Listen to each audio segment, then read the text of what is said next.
Our story begins January 13th, 1942.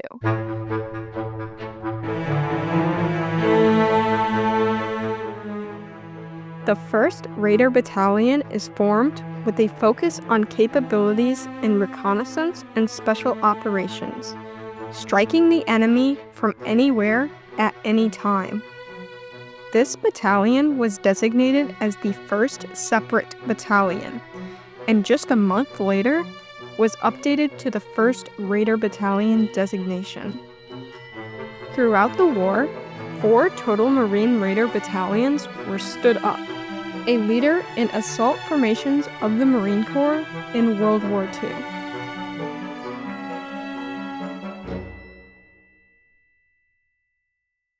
The specific uniforms and equipment of the Marine Raiders in World War II is a study in uniform evolution across the war for the entire United States military.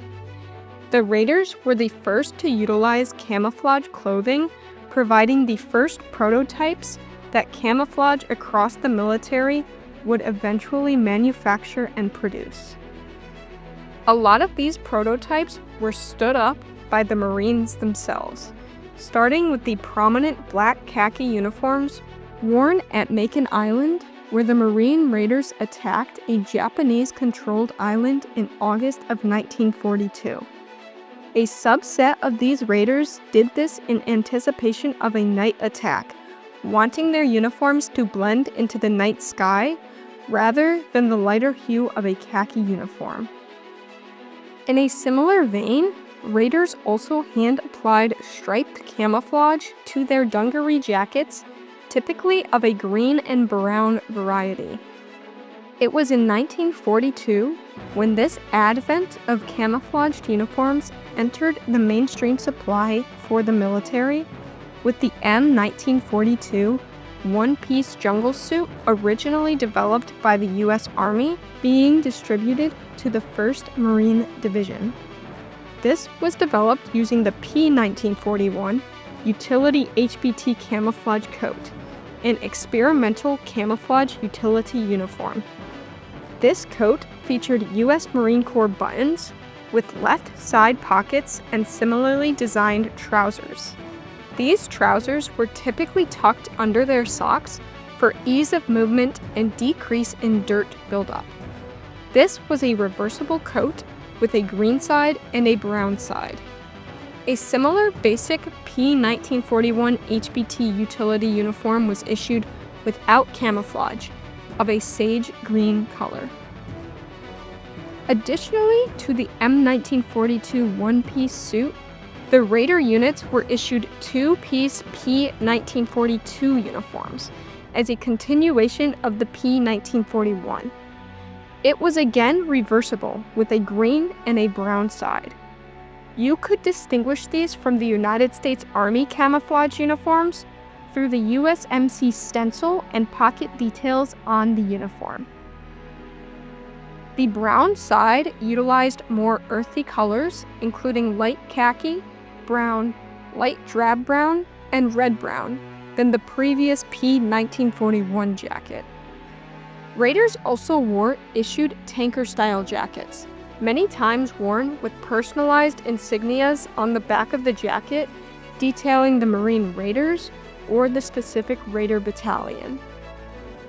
Standard issue boondockers were worn by Raiders, however the jungle boots made of green canvas were preferred. These were available in a normal boot length and a lower ankle length.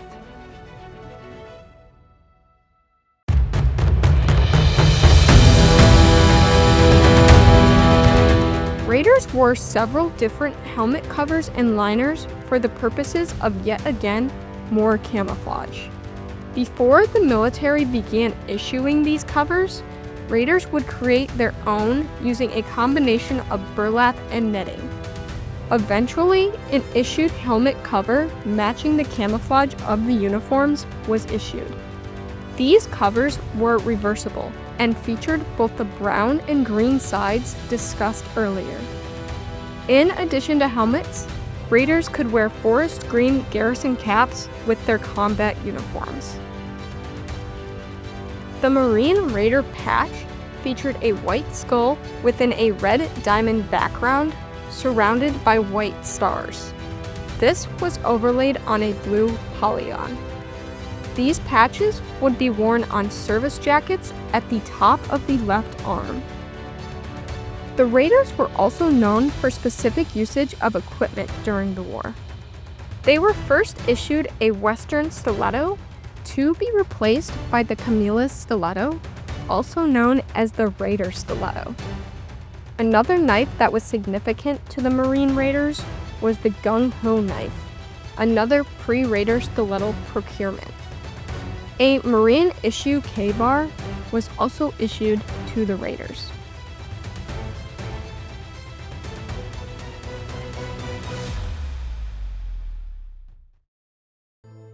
These Marine Raiders assisted in Marine Corps operations in the Pacific Theater through 1944, including campaigns such as the defense of Bloody Ridge and the raid on Makin Island.